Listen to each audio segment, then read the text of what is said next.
What? Like a handgun, for personal protection. In case somebody tries to mug you. What? What if your government tries to throw you in a can? What? You're gonna want a shotgun.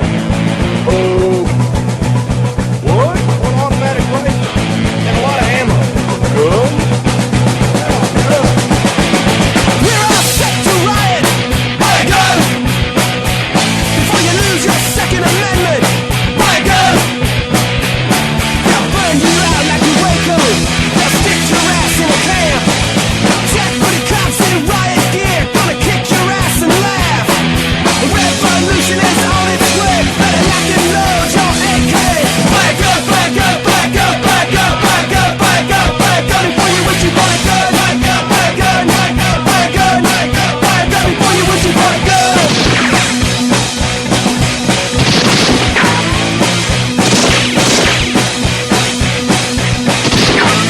We're all set to riot. Buy a gun before you lose your Second Amendment. Buy a gun. They gave your money to the banksters. They stole your pension funds.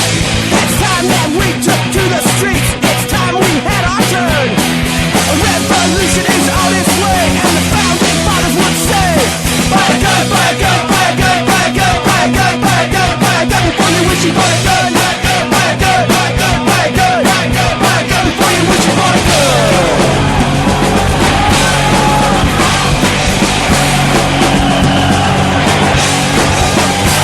You gotta riot in the streets. Revolution's not clean and neat. You gotta riot in the streets. Revolution's not clean and neat. You gotta Ladies and jump gentlemen, through the this is streets. PrimerTime on TV. My name is Michael, and I shall not give you any fake news tonight. My name is Nicholas, and I am being brought to you by Percocet. Thank heavens for the pharmaceutical industry. Let's, Nick, how you I am a big fan of Big Pharma. how you feeling right now? Ow.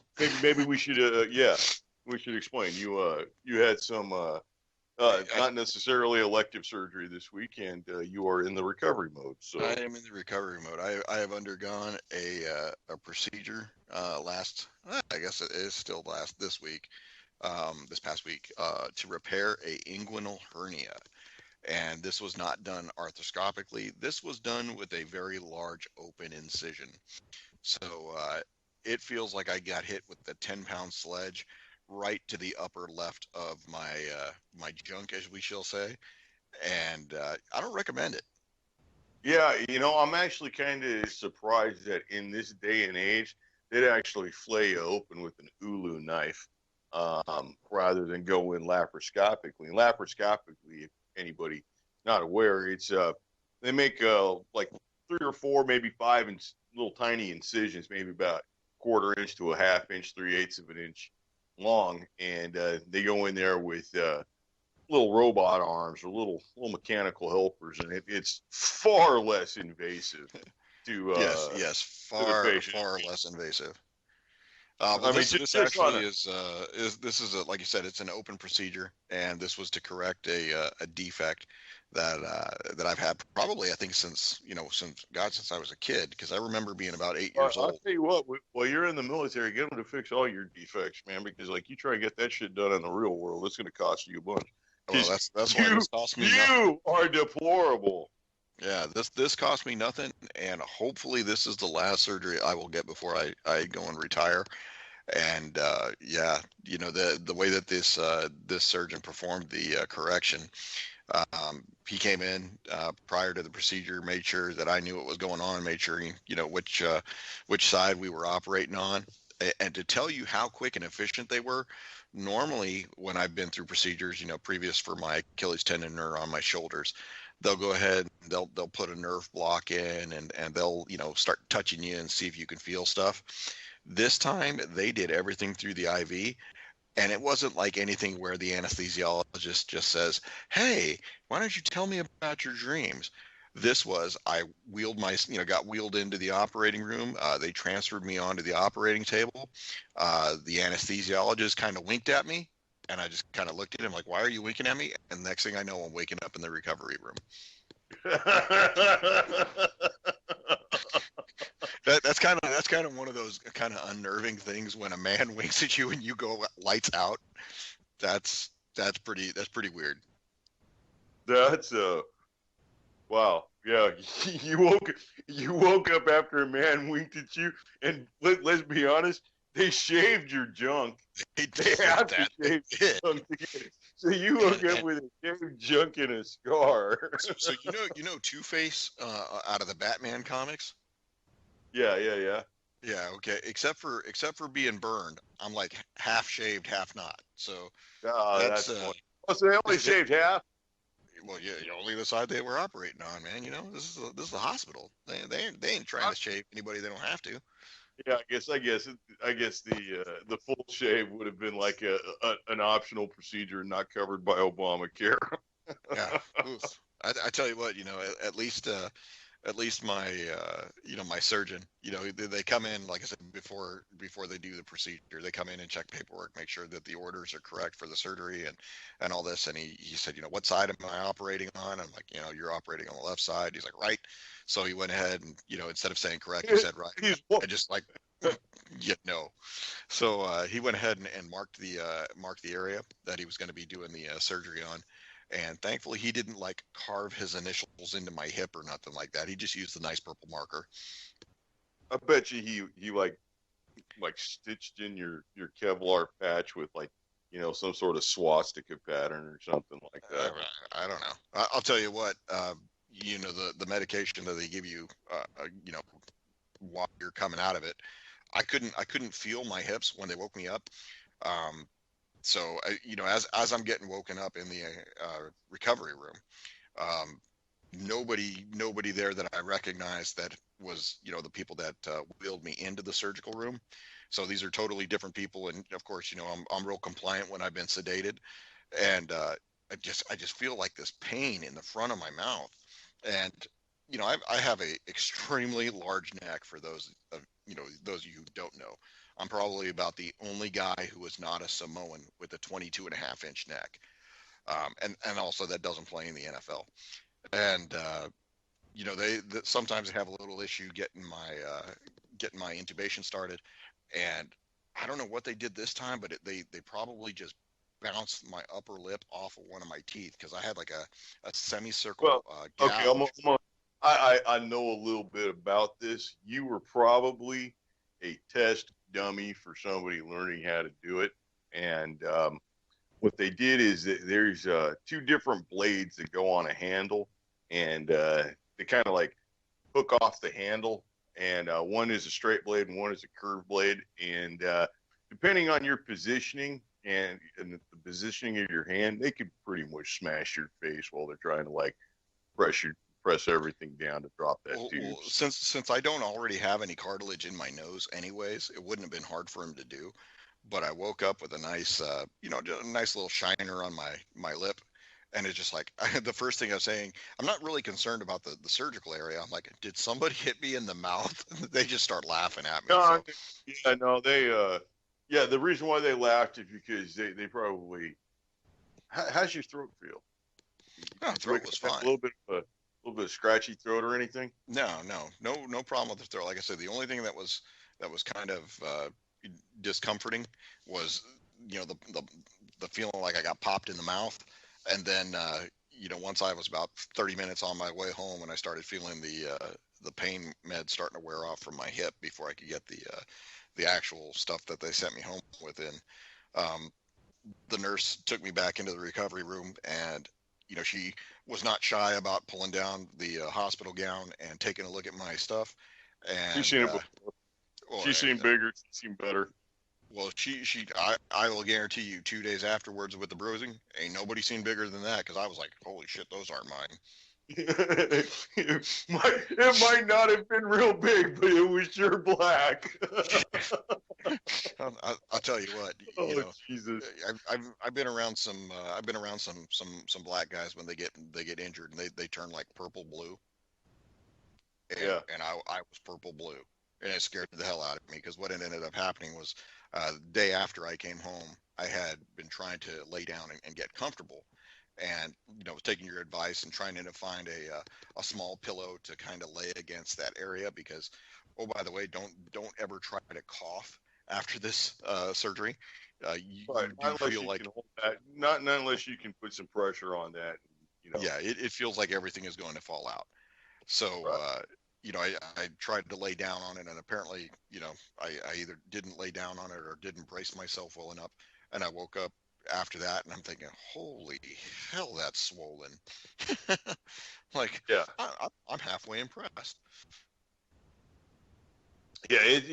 You had something that's actually kind of fairly intensive, and in your advanced age, and honestly, like the fact that they splayed you open is just kind of disconcerting to me, because I mean now it's seriously everything's done laparoscopically, because if for nothing else, it's cheaper, right? It's Yeah, totally and the thing like, is that playing somebody this open. surgeon And specialty it cuts down the risk of infection by like by like yeah. at I mean, least this surgeon 7%, specialty dude. is You doing. don't want no kind of hospital cuties.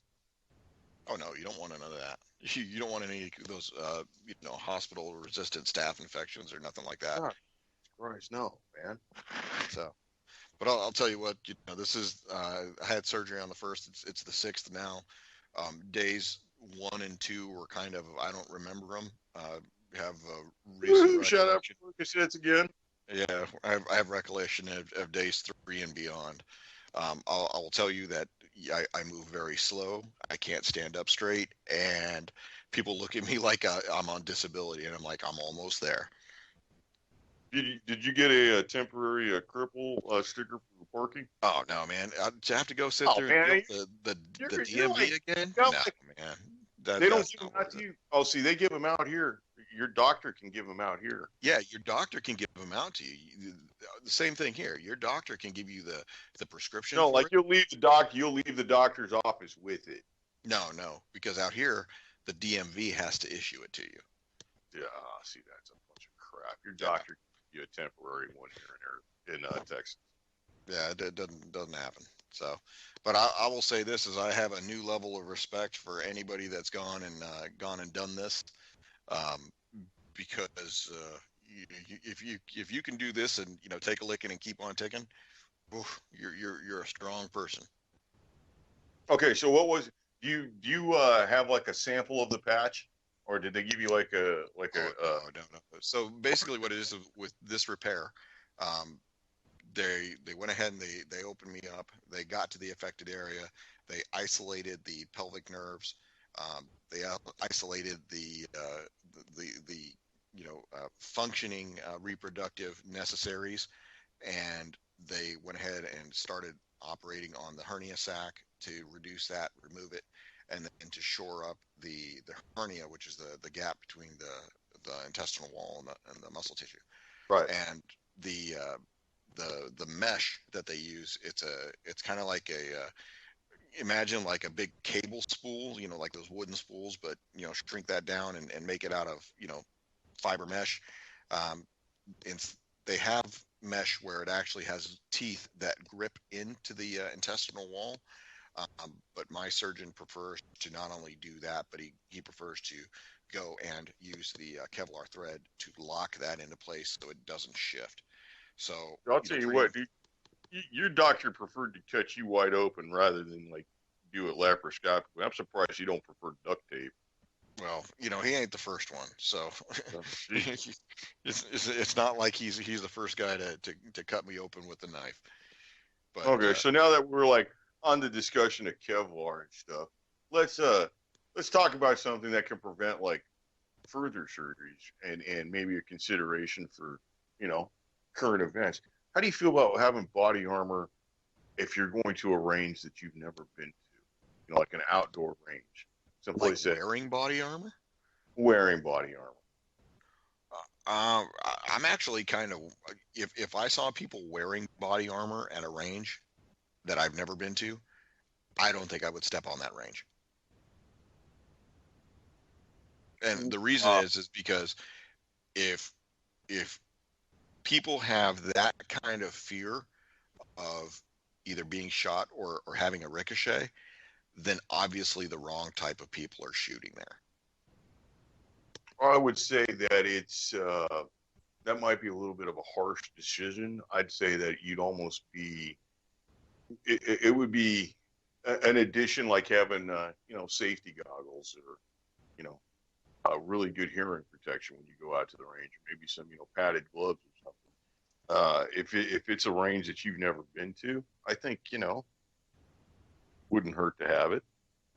No, I mean, like I said, I've been on plenty of ranges through my military career, and of course, whenever you're on a range for the Army, you're always wearing body armor.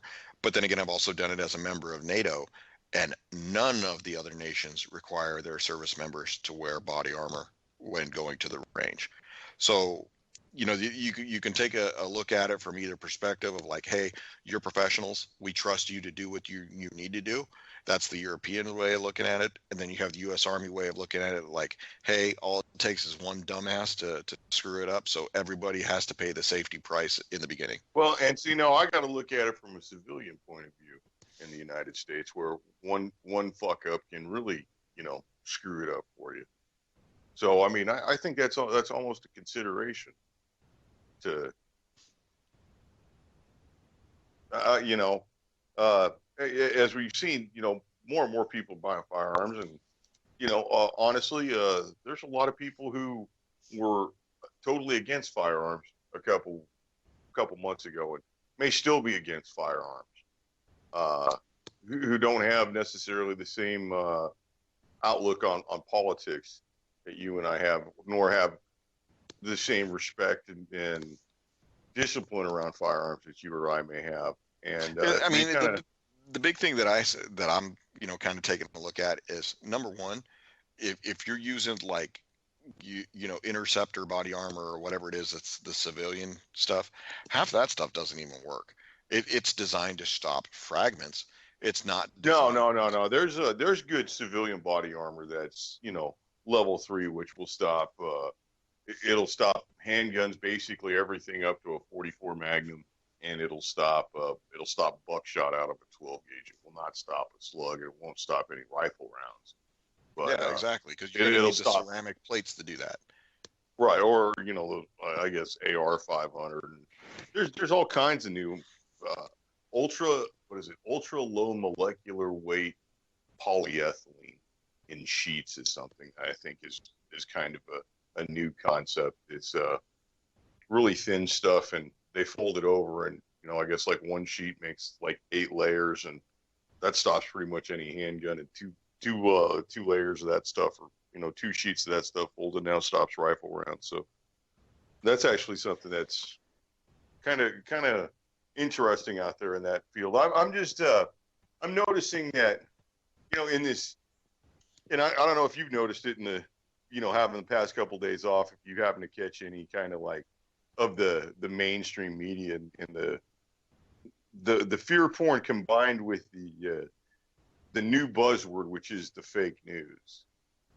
Yeah, so I have been out of it for the last couple days, and the fake news thing is I'm kind of sitting there thinking, if you look at that on its own merits, fake news, isn't that everything that CNN had been telling everybody for the entire election cycle?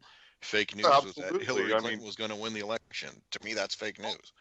It was fake news from all of the media sites, and I really find it interesting that they're pushing hard on this fake news, on this unsubstantiated Pizzagate story, and after it comes, it really got a lot of attention. There was a guy who went into the Comet Pizza and Ping Pong, whatever the place is called, with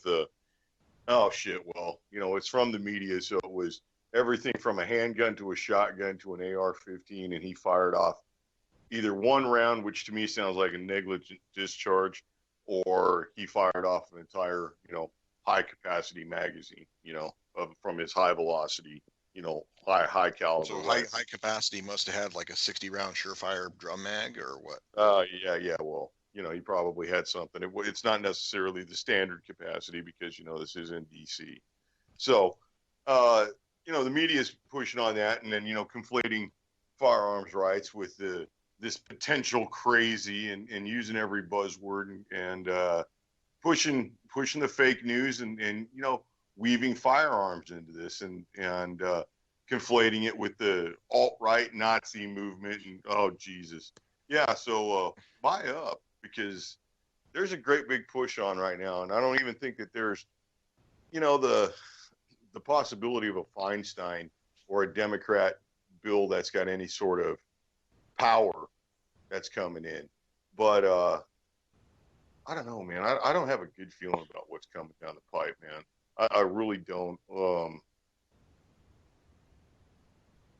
I don't know.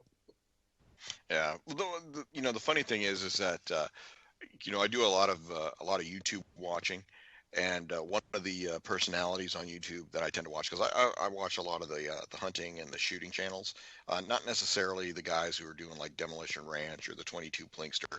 I tend to watch a lot of the guys who have formal hunting shows. A guy like Keith Warren does the High Road. He had a comment posted, and he read it on his web segment, and it was a gentleman said, hey, do you really think that they are coming for my guns? It was a broad stroke question, and he said, you know what, honestly, yeah, they do, and they've said as much as that. Whether it's the Mr. mayors and against Mrs. America, turn them all in. Yeah, whether it's mayors against illegal guns, whether it's every town for gun safety, whether it's Australian style gun control, or whether it's Nancy Pelosi and her latest gun grab, they want every single firearm taken out of homes in the United States. They want only the government to have firearms. And they need to control the monopoly on violence to have the power. Yeah. You have to have the monopoly on violence to have the power. And they might not have it anymore, Yeah. Well, the way I look at it is that, he answered the question so matter-of-factly, like, yeah, and if you don't think that, and if you're willing to, believe the media hype that, that it's just common sense reform, he's like, then you're easily duped, and you're pretty much going to deserve to lose your stuff, because they've said that they want everything off the street. They want everything out of homes. They don't want John and Jane Q. Public to have the way to defend themselves. So, and it goes beyond that. I mean, it's into where the media, what is presented to you, is shaped along the lines of keeping you in the mindset of you have to give up your firearms for safety. There's never any coverage of anything where a firearm is used positively to save. No, and that's only from alternative media outlets, which the traditional or the which are sponsored by the Russian government. Yeah, it's all misinformation. The bad thing is that I think the American people have really decided to wake up and stop taking in and ingesting all this information that's being spoon-fed to them from the likes of Cuomo on CNN telling you that it's illegal for you to read WikiLeaks, but because they're the media, it's okay and it's different. Yeah, because they're professionals. 4 out of 5 experts agree. Yeah. So the interesting thing is like I said, is there's a lot of opportunity out there with we're getting close to Christmas. I've actually received a couple of mailers, and when you get those little advertisements that come from your big box sporting goods stores, probably a couple people just kind of throw them and toss them already. Well, I got one that's kind of like not shaped like the other ones, and I open it up, and it's a $10 free, you spend it how you want it gift certificate. No pre-purchase necessary. No, must have, buy one, get one, nothing. It's $10 free, and I believe that's going to go to some new ammo. Well, where's it to? It's actually to Dick's Sporting Goods. I am so glad you're going to take free money from Dick's. I hate those. Yeah, and it actually won't be the Dick's side; it will be the Field and Stream side, because Dick's has really divested themselves in terms of handling both the ammo. At some of their smaller stores, they still have the sporting goods and the sporting equipment. So does Field and Stream sell the modern sporting rifle or the deadly black rifle?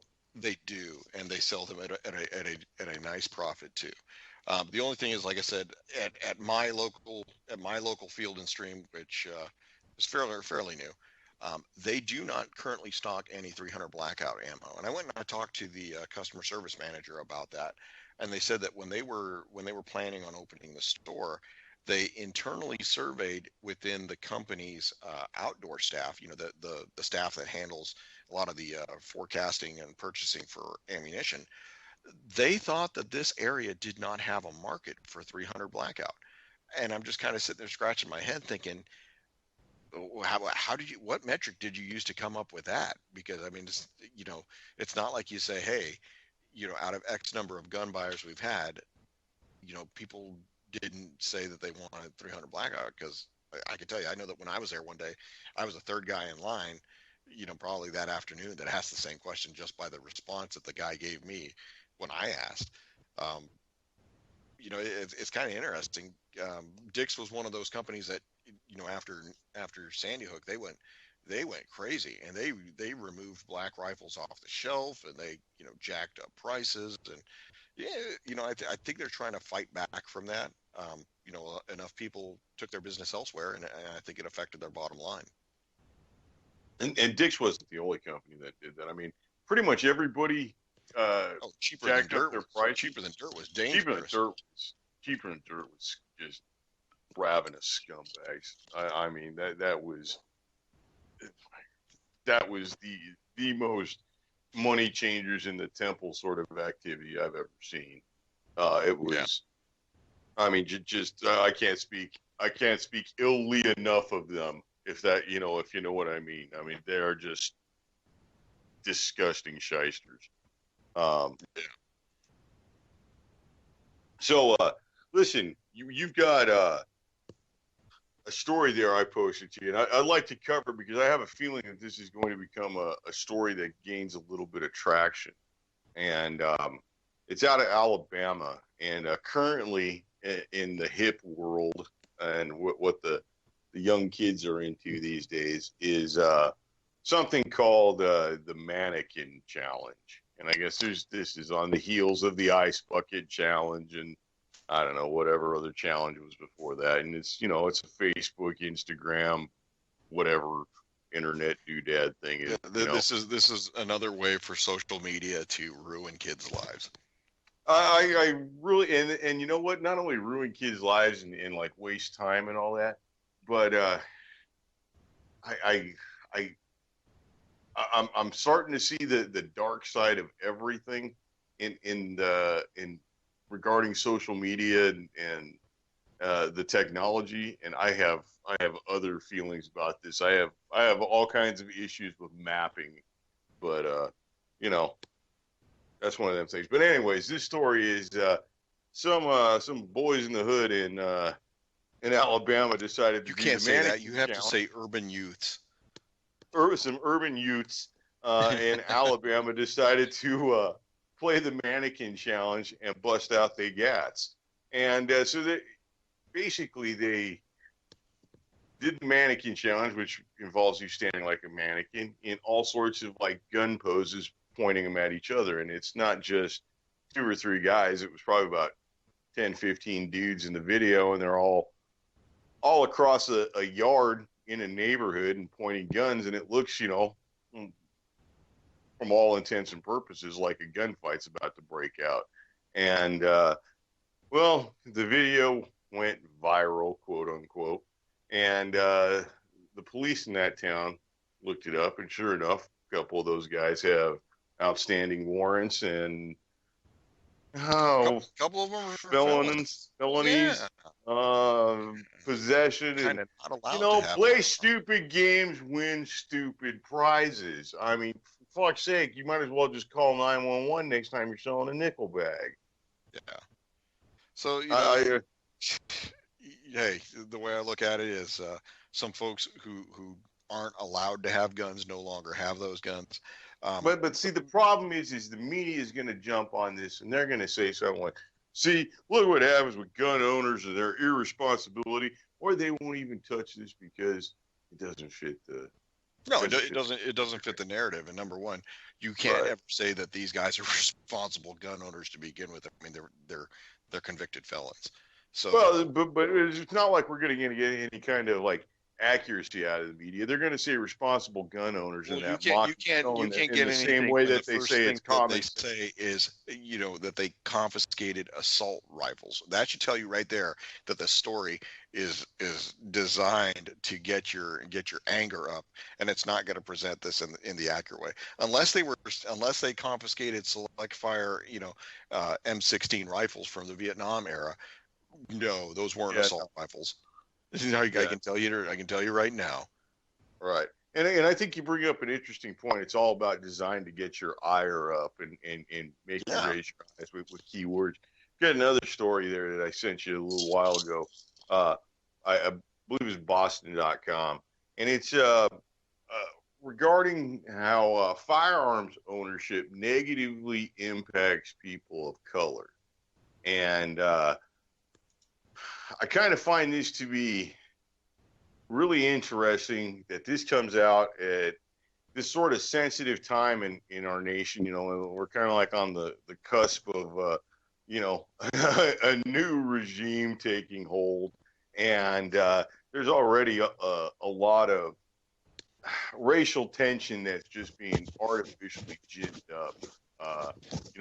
It's a veritable white lash of propaganda out there. And this story basically ties the three most cherry-picked, horrible urban Ute stories.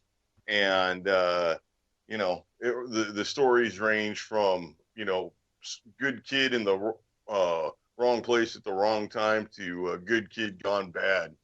And, three cherry-picked stories, never mind any of the, number one, any of the positive defensive uses. And the interesting thing is, so this is a story out of the Boston Globe. So Massachusetts being one of the the 5 or 6 states. It's Massachusetts. Yeah, Massachusetts being one of the 5 or 6 states across the nation that basically restrict the firearm owner's rights. You have to have the firearms owner ID card. You have to get that updated annually. You have to pay all kinds of fees.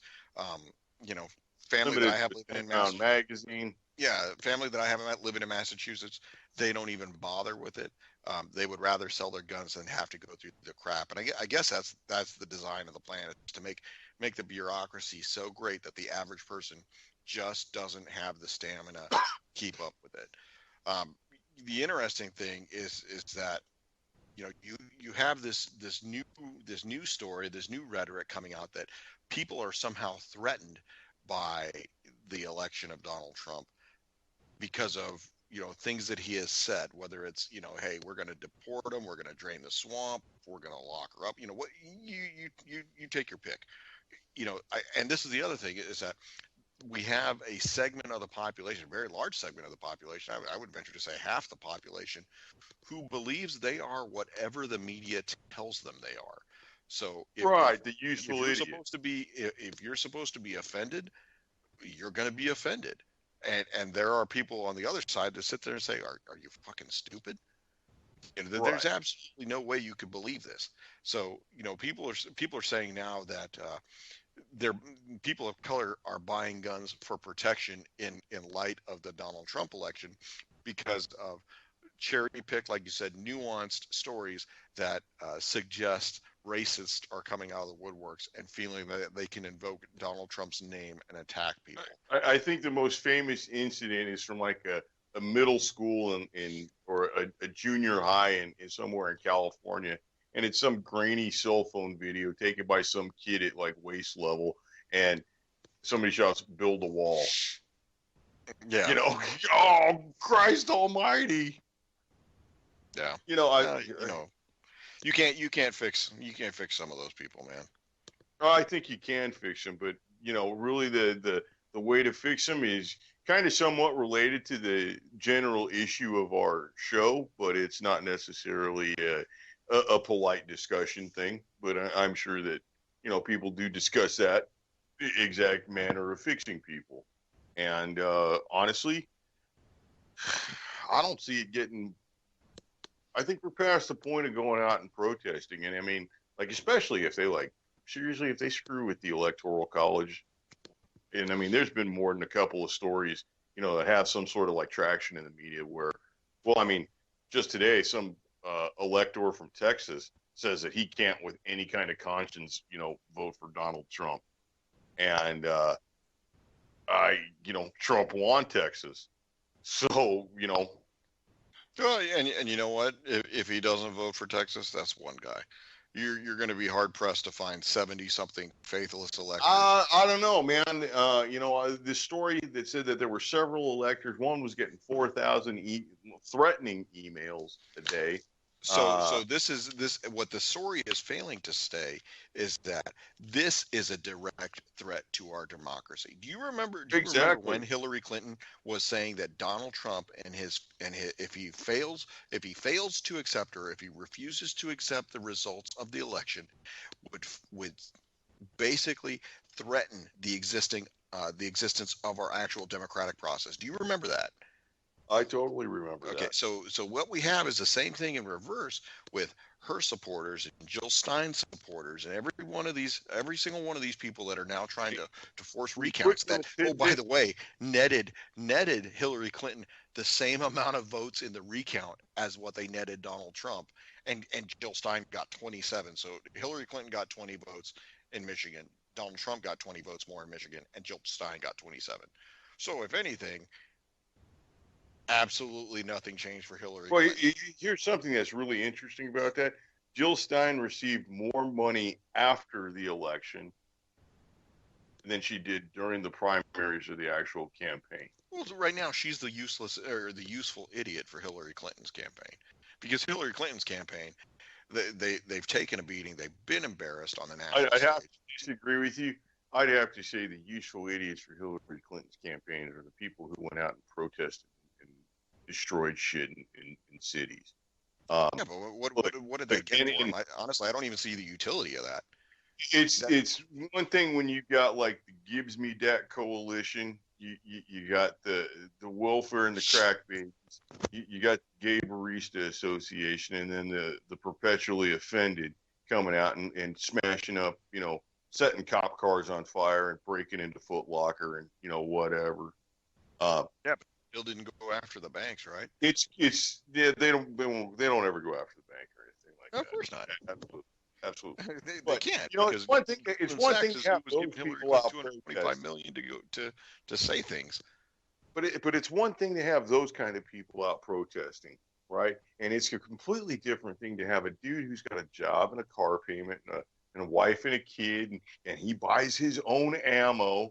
And he decides he's not going to go to work the next day, and he's going to go out and protest. That's a completely different kind of protest. And that one, like I said, I think on the 19th of December, or whenever, the 13th of December, I think it's the 19th, when the electors cast their votes. I think if there's a significant traction of people who decide not to vote for Trump, but that doesn't necessarily mean that they'll vote for Hillary either. So, these electors can sit here and do the none of the above thing, or they can just cast an empty ballot. Regardless, that's not going to fly in terms of generating the number of votes necessary to overturn the election results. And when it comes down to it, if you as an elector are even paying attention to a single one of those emails, and you're not carrying out what you stated in an oath or what you've pledged to vote for, and you don't have the intestinal fortitude to do that, then you're in the wrong line of work. And not only that, not only are you in the wrong line of work, but your credibility is therefore challenged. And I don't think that anybody I think should if you really screw with the process, you actually put your life at risk, rather than these anonymous emails that are probably being sent by people who couldn't actually punch their way out of a paper bag, couldn't bust. This is the same 10 people that are trying to go after InfoWars and Alex Jones for Kellogg's, saying that we're no longer going to advertise. They never advertised on InfoWars to begin with. You know, the only people that advertise on InfoWars are like Ted Anderson and his gold, and then them 7 Jewish people, like the soap sellers, and the guy with the the electric the dehumidifier that's now a $9,000 atmospheric generator. Yeah. Well, it's funny. But Hillary Clinton has largely fallen out of the political landscape. Now That's why this scares me when they're talking about fucking with the electoral college, because Hillary's off. Oh, she's off the grid. I mean, who's to say that some of those media reports that were filed from pool reporters 2 or 3 days after she conceded, and they were very hush hush. You didn't see them on the news or on the net for more than a day. But some of the reporters that were in her pool covering her campaign said that she was inconsolable, and when she started to realize that things were going south, started taking it out on her campaign manager, both Mook and Podesta, and started throwing things. And yeah, you want to talk about unhinged or unstable. That's something that's been thrown around about Hillary Clinton since the days where she was first lady. Especially any of her military attaches that were supposed to be working for her husband. They'll all tell you she had no sense of honor when it came to them. You were refusing to let them wear uniforms in her presence, talking down to them like they're beneath her. Kind of Barbara Boxer stuff. Telling the general, hey, I'm a senator. I've worked hard to do that. You shouldn't call me ma'am. Real kind of like crazy shit. Yeah, well, I'll tell you what. That exact crazy shit is what the big money really, really wants. And man, I'll tell you what, 13 days, yeah, take that gift certificate and buy yourself some ammo. I don't have the 300 blackout, buy some, and I'd make the same recommendation. I mean, I think it wouldn't hurt everybody if you're listening. In the next week, next 10 days, buy yourself another box of ammo, another 50 rounds. And like I said, I don't remember if we covered this in the last one. Did I talk about picking up the federal the gift pack, the promo pack? No, I don't think you actually talked about that. That's something that is kind of near and dear to my heart, and this is the season for it. And I've got some fond memories of other companies' promo packs of the past. But let's discuss what you got. Yeah, so like I said, I'm back to Field and Stream because, like I said, it's nearby to me.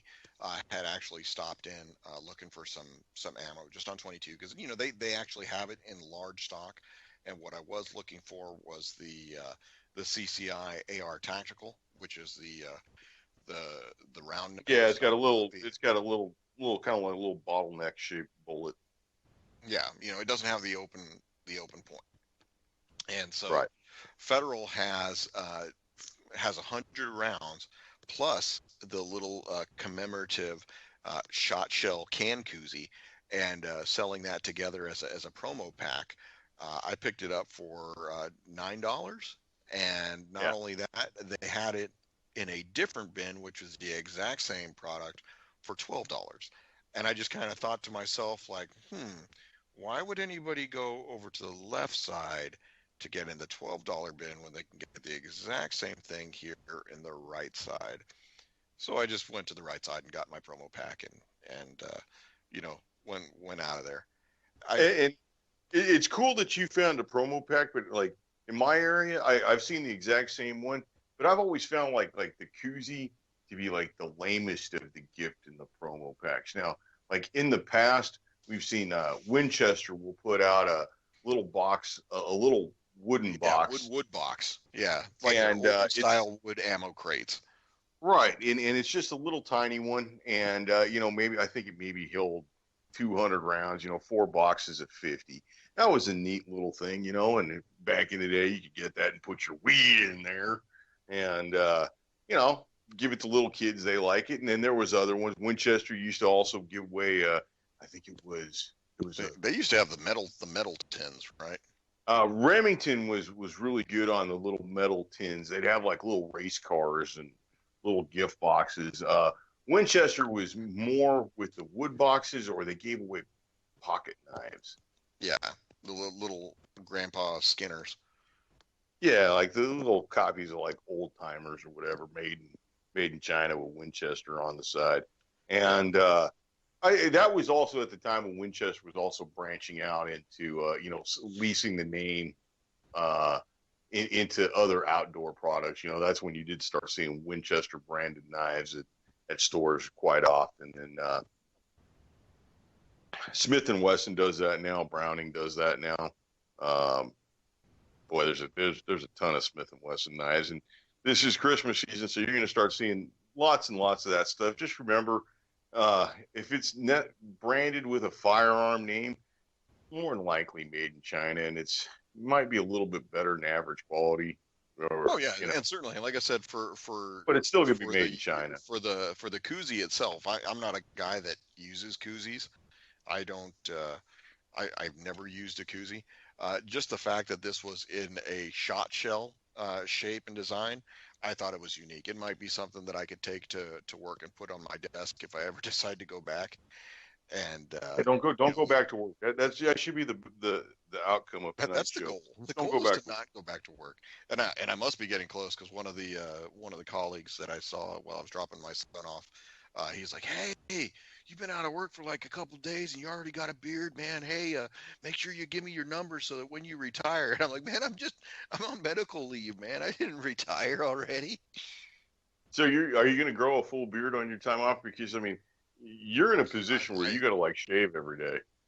Yeah, normally I do have to shave, and actually I should be shaving, but since I don't leave the house except for to take my son to preschool and then come back home, no, no thanks. If you had a job where you had to shave for the last 20 years and you had the opportunity to not do it, I'm pretty sure you wouldn't. Yeah, well, my lack of wanting to shave is actually preventing me from going out and getting a job. I shall not conform to the man's standards and shave my face. Yeah. So, when you talk about, the promo packs, what are some of the more interesting promo packs aside from the 22 long rifle variety that you've ever come across? I do remember there being 9mm promo packs, and I believe it was Federal, and I think it was 100 rounds, and you got a little spotting scope, a little cheapy Chinese. I couldn't even tell you what the magnification on it was, but a little monocular spotting scope that came with the 100 rounds and 9mm, which I always kind of thought was funny. It was like, why would you need kind of a spotting scope for 9mm? Yeah, that's an interesting. I don't know. Who knows? Well, I mean, and think about it. Like the implication of a koozie. You're not actually going to put a soda in a koozie. No. A koozie is for your beer. That's for your beer. It's the implied safety. It's the implied safety rule breaker right there. Right.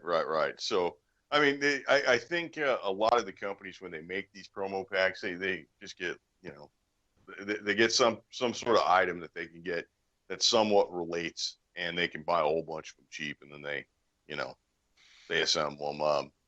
Other ones I've seen, I remember the ones that came with the little T-shirt, and the T-shirt was. Do you remember those little foam animal things that you drop water on and they expand? Oh yeah. The T-shirt was like that. It was a little square, and you got it wet, and you flop it open, and it was. I think it was Remington, and there was Remington design. You wore that T-shirt when it dried out, and then I think it fell apart like after the second washing. Yeah. I think one of the ones that I saw that kind of was more practical was it was a Winchester, and I want to say it was for the regular Winchester white box. They came with a golf towel, and I want to say this is about 4 or 5 years ago, and it was the Winchester cavalry guy riding on his horse, and it was Winchester. The legend continues or whatnot was their tagline. But a little golf towel, and it had the grommet with the large metal ring, so that was kind of cool.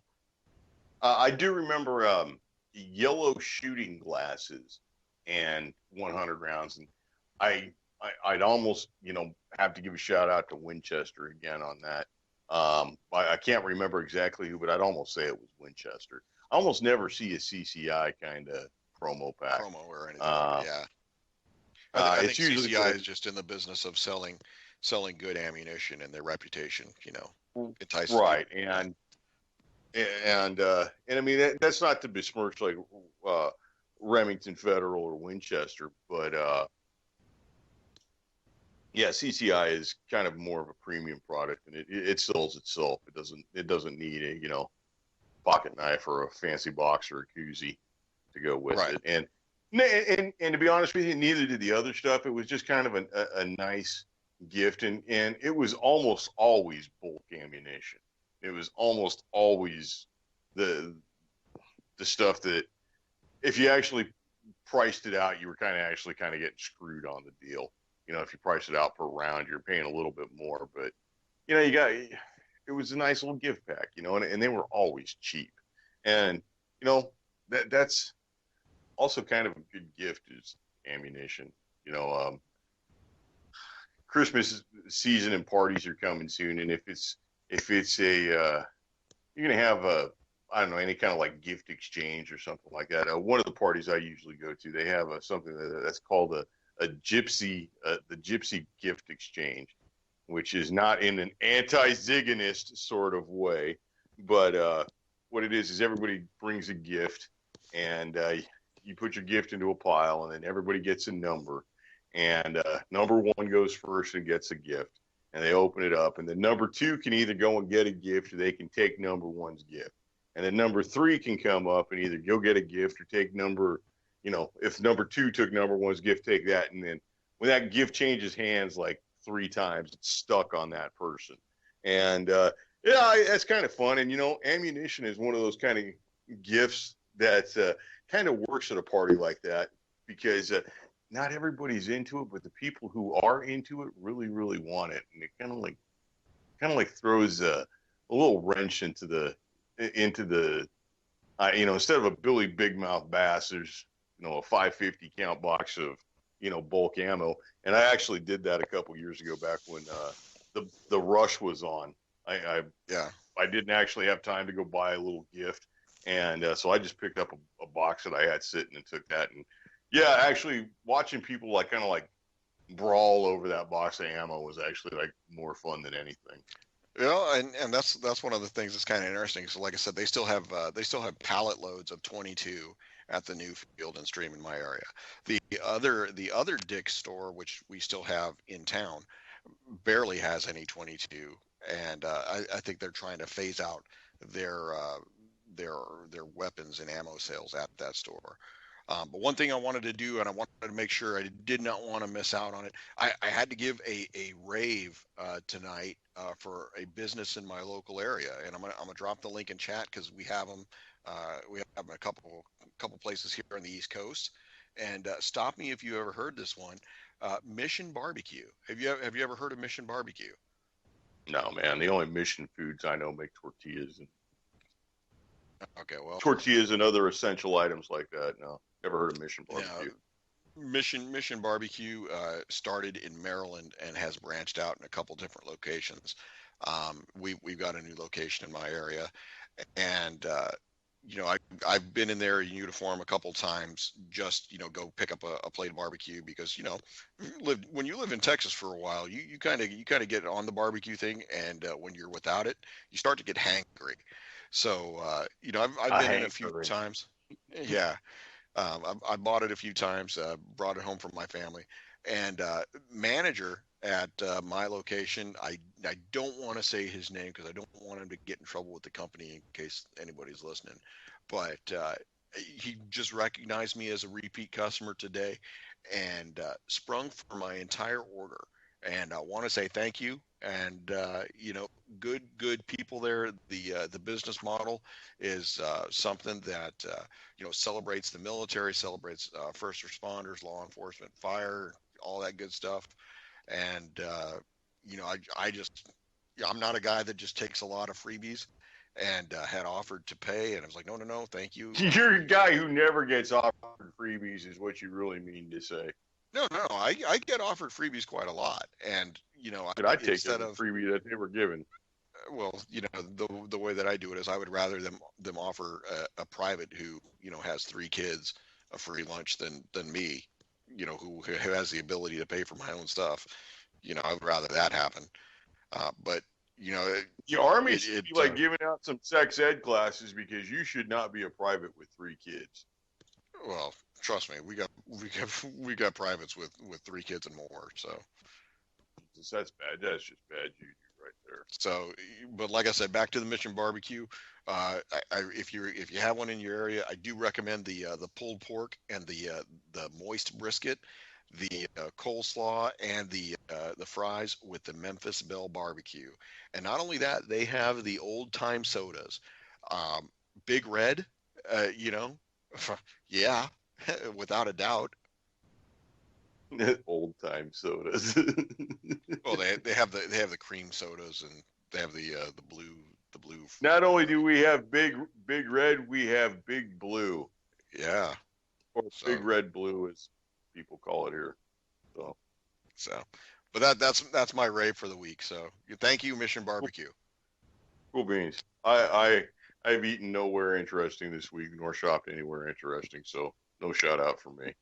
But I do got to throw out some gun safety rules here. So rule number 1: every firearm is loaded until you visually and physically inspect and ensure that it is not loaded. Rule number 2: keep the muzzle pointed in a safe direction at all times. Do not point it at anything you do not wish to destroy. Rule number 3: know what's your target, know what's beyond your target. And rule number 4, the most important rule: keep your booger hook off the bang switch until you're ready to discharge the weapon. And can't say that enough. So. Yeah, and one of the things that I with you bringing that up, I just want to reiterate the fact that, this is not just something that we preach for no good reason.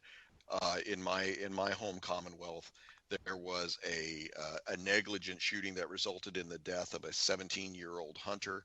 A 16-year-old hunting partner shot him from about 150 yards away. The individual was wearing blaze orange, standing in an open field when the individual decided to pull the trigger and kill his hunting partner. This is not an accident. This is pure negligence. Most people zero their rifles anywhere between 100 and 200 yards, so you are easily able to identify your target at that distance.